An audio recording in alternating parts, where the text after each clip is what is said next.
دوستان عزیز سلام، بازم خوش آمدین به چینل افغان پلیت. امروز ما میخوایم بر شما طرز تهیه چلاو نشان بدم پخته کردنش که یک دوست ما از ما خواهش کرده بودن که طرز پختن چلاو بر ما یاد بدین. بازم دوست عزیز بخشش باشه که بسیار تال خورد، من مصروف بودم، البته فراموشم شده بود. باز من خواستم که امروز بر شما چلاو پخته کنم. 3 گیلاس برنج، البته برنج افغانی است، شما میتونین که برنج بسمتی هم تیار کنین، بهترین چلاو میه. ما یک ساعت تقریبا 2 ساعت پیش را تر کردیم همراه آب سرد. روغن تقریبا نیم گیلاس که ما به قدر ضرورت استفاده میکنم و شما هر چقدر که دوست دارین اونم قدر استفاده کنین. یک قاشق چارخوری ایل میده شده، نمک به قدر ضرورت. ما او جوش به دیگ ماندیم، جوش خورده. اینال ما بر شما برنج مندازم که جوش بخوره.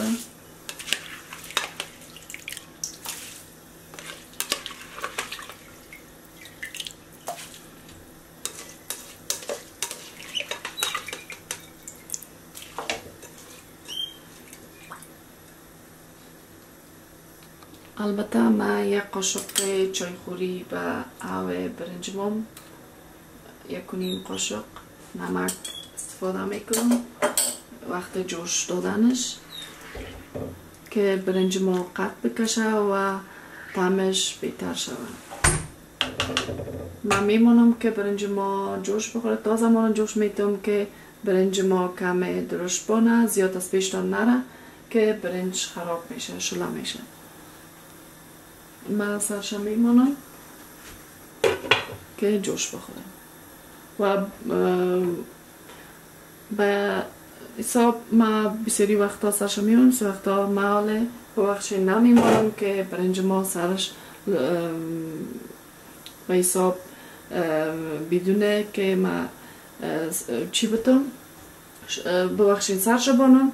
من میمونم که همطور بدون سرپوش جوش بخوره.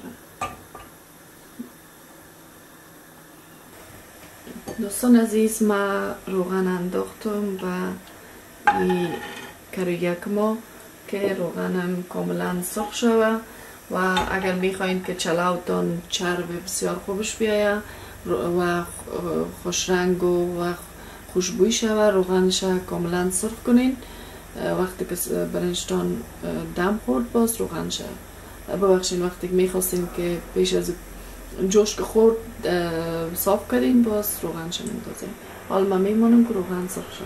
ای را ببینین، ما بر شما نشان میتم که همیشه ما با چلاوم از استفاده میکنم که بسیار خوشمزه میآید. ما از دکانهای آسیایی ها میگیرم، البته حلال است و 2 پاکت به درونش است. ما به درونی چین چلاوم استفاده میکنم، بسیار خوشمزه میسازد. برنج تیار است، ببینین دانش ما نمیمانم که زیاد بره، بسیار به یک کم درشت میمانم که باز شله نشد. خیمه ها لیده صاف میکنم، برنج صاف میکنم و او برنج ما طرف کمش میمانم، طرف نمیکنم کلش، به خاطر که ما نمیخوایم که برنجم بیمزه شود و کمی آوشه ما آو صاف کردیشه ما استفاده میکنم به برنجی. ما اینال نمکش یک جو میکنم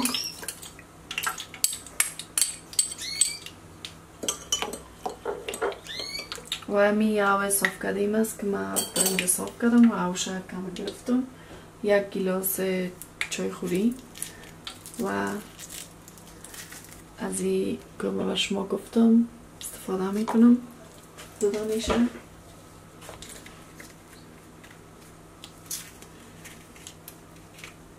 و دو تای زیر استفاده میکنم. مشورش میتونم استایسته که امو مواد رو که انداختیم چیکن استاک کاملا نرم شود و مایره این آلو و برنجم یک جا میکنم. شم اندازم.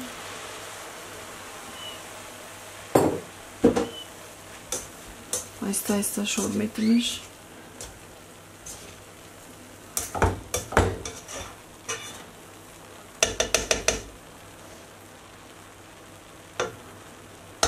زیاد شور نمیتونم که دانای برنجم مایده میشه برنج و سرش میمانم که ترقص کنه دیگه. بعد از او باز روغنش میندازم. دیگه برنج ترقص کرد و این حالا ما ببینین روغن موندیم که سرخ شوه و من این حال بر شما چه قسم چی میکنم که روغن چه قسم فهمین که سرخ شده. روغن کاملا سرخ است به این شکل و شما پیش از اینکه روغن پرتین روشتان باشه که دستان است و چیره پرتین. پیش از روغن ایلتانه و سر برنجتان پرتین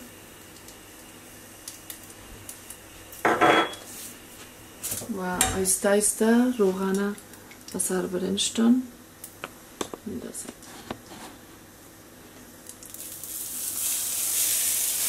به شکل زیاد نشه روغن، بسیار کم. دل شما که چقدر چربی رو دوست داریم. من از نیم گیلاس هم کمتر روغن انداختم و برنج شور نمیتونم تو میمانم. سرش با فایل که ماندیم اینجا من همیشه فایل میگیرم سر برنج به خاطر که برنج بسیار خوشمزه و چرب میه. ما میمانم پیش از هیچ وقت ما شکاف نمیکنم در برنج که شله میشه. برنج چلا اینجا میمانم سرش با 15 دقیقه دم خورد باز میکشم. ترقص که شما زیرش پخش کنیم. دوستان عزیز برنج چلاو ما تیار شد. این حالا ما شما کشم و آیسته آیسته شور میتونم و ایل بسیار خوشمزه میکنه و بسیار زیاد خوشمزه و طعمش بسیار عالی میشه. حتما با ایل اختار کنید. و بوریم اندازم.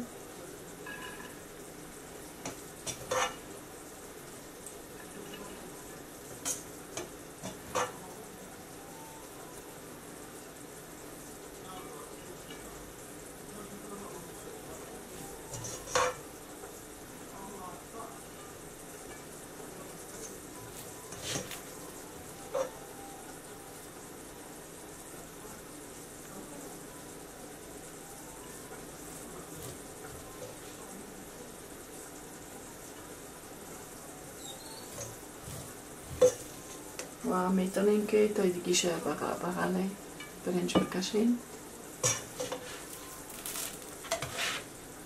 به این شکل برنج اگر میخواین من تا دیگیشم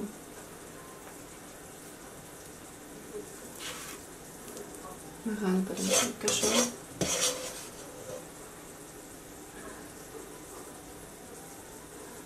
و برنج خدا کنه که خوش دوستم آمده باشه و لذت برده باشن. انشالله که جور آرام باشین.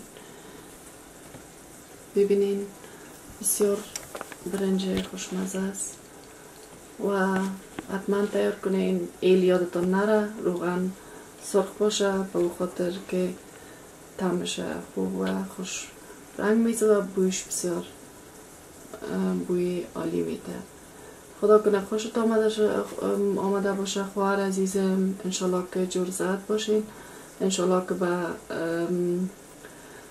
همه دوستایم رسیدگی میکنم چرا که چیزایی که شما فرمایش میدین وقت ما بسیار به ما بسیار وقت نزدیک است انشالله که آیسته آیسته بر تمام دوستایم چیزایی که فرمایش دادن تیار میکنم. شب و روزتان بخیر. خدا نگهدارتان.